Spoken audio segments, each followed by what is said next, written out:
नेपाल की फौज rescue operation में लगी है, लेकिन अब तक कोई सुराग नहीं मिल पा रहा है। अब तक करीब 126 लोगों को बचाया गया है, 21 भारतीयों का रेस्क्यू भी हो चुका है। नेपाल के प्रधानमंत्री बालेन्द्र शाह बाढ़ प्रभावित इलाकों का दौरा कर रहे हैं। बाढ़ से हुए नुकसान का आकलन किया जा रहा है।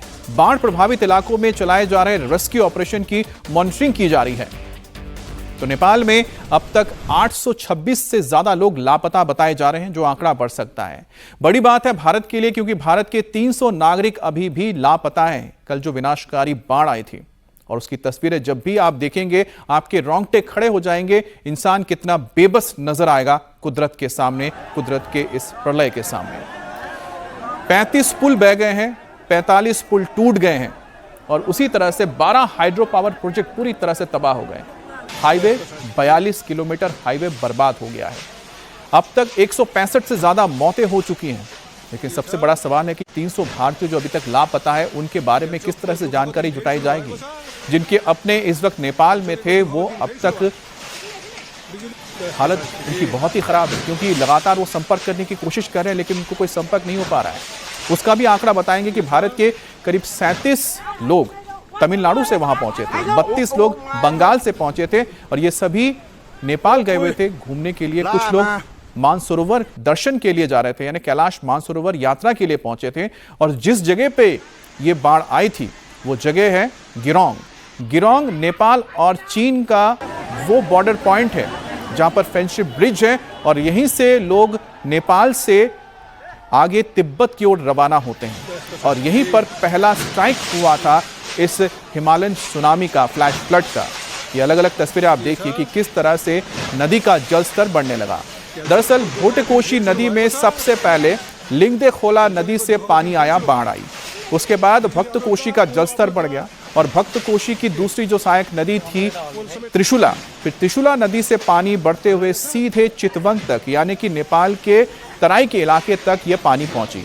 जहां जहां से ये पानी गुजरा है, जहां जहां से ये लहरें गुजरी हैं, अपने साथ इंसान हो, जानवर हो, पेड़ पौधे हो, मकान हो, सब कुछ बहा कर ले गई। और उसी की एक तस्वीर आप देखिए कि किस तरह से पावर प्लांट प्रोजेक्ट के पास लोग मौजूद जान बचाने के लिए भागने लगे पीछे।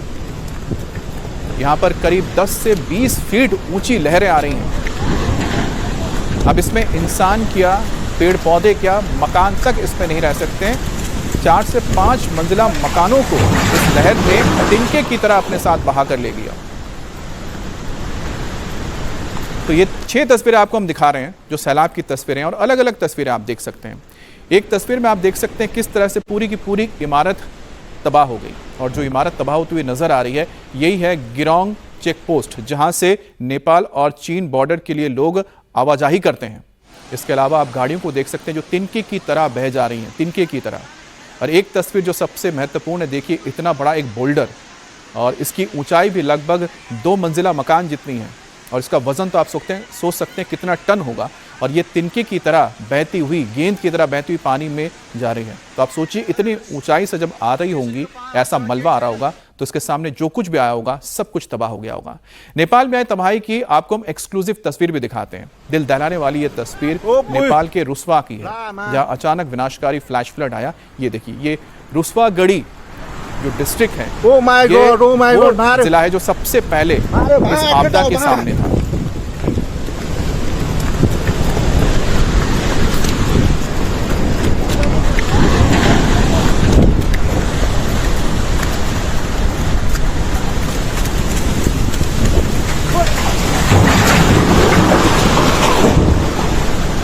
ये 2 तस्वीरें आप देख पा रहे हैं। एक तरफ जहां पर रुस्वा और ये धुंचे, ये धुंचे रुस्वागढ़ी डिस्ट्रिक्ट का मेन हेडक्वार्टर है। और यहाँ पर ही आप देखिए कि जब लोग मौजूद थे, बड़ी आबादी यहाँ पर है, जो पूरी आबादी इससे प्रभावित हुई थी और तेज पानी का बहाव आ रहा है। जो लोग पुल पर मौजूद थे भागकर जान बचाने के लिए ऊपर की ओर भागे। और आप समझ सकते हैं कि यहाँ पर जो खौफ है और जो मौत है, ये सामने नजर आ रही है। जब मौत इस तरह से सामने हो तो इंसान किस तरह से जान बचाने के लिए भागता है। एक और तस्वीर आपको दिखा रहे हैं, ये नुवाकोट की तस्वीर है, यानी कि धुंचे से जब आगे आप जाएंगे, धुंचे से आगे ये रुस्वागढ़ी जो डिस्ट्रिक्ट है उसी में पड़ता है, नुवाकोट। और ये त्रिशूला नदी बाजार, ये त्रिशूला नदी है। त्रिशूला नदी में जो बाढ़ आई जब फ्लैश फ्लड आया उस वक्त आप देखिए लोग दुकानों में खरीदारी कर रहे थे, कुछ लोग बसों में इंतजार कर रहे थे, कुछ लोग सड़कों पे चल रहे थे और अचानक ही उनके ऊपर ये मौत का प्रहार हुआ। ये मौत का जो प्रहार था कोई इससे बच नहीं पाया। और देखिए बस ये जो मकान है, बड़े बड़े जो दुकानें हैं, ऊंची ऊंची इमारतें हैं, तीन एक और तस्वीर आपको दिखा रहे हैं क्योंकि ये सबसे महत्वपूर्ण तस्वीर इसलिए आप सोचिए कि कितनी नीचे ये लोग काम कर रहे थे। जो मजदूर थे काफी तराई में, जो नदी घाटी है, नदी की घाटी में जो पावर प्रोजेक्ट है वहां काम कर रहे हैं। और ठीक उसके पीछे जो आपको लहर आती हुई दिख रही है, यही वो विनाशकारी लहर है जिसमें सिर्फ आपको पानी, धुआं धुआं नजर आ रहा है और इसकी ऊंचाई लगभग 10 से 20 फीट है, हो सकता है उससे ज्यादा भी हो। और दूसरी तस्वीर में देखिए कि जब ये आगे की ओर जाती है, आबादी की ओर पहुंचती है, तो अपने सामने पुल हो, सड़कें हो, मकान हो, सबको अपने साथ मिट्टी में मिलाते हुए आगे ले गई।